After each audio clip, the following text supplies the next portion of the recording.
Perfect. I want to talk to you first about homeownership.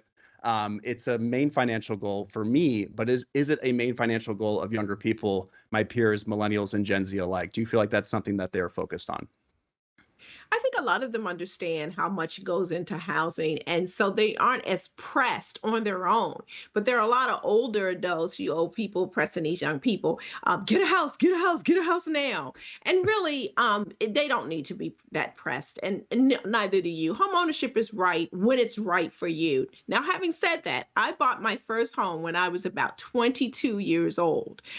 It was a two-bedroom condo in Baltimore, but it was the right time for me. It was a home ownership program. I wasn't making a whole bunch of money, so I qualified for some aid from the city. So I want you to aspire to it, but not so much so that you get into a house before you can afford it. So if you are graduating with a lot of student loan debt, or you still have a lot of student loan debt you graduated for a while ago, work on that first before you get into home ownership, because you're going to need to have savings to keep that house up, to maintain it, all the costs that come with a house. So I would say sit down, talk to a housing counselor, a HUD approved housing counselor, work through your numbers. And if it's the right time for you, go ahead. But if it's not, don't be pressed into it before you're ready.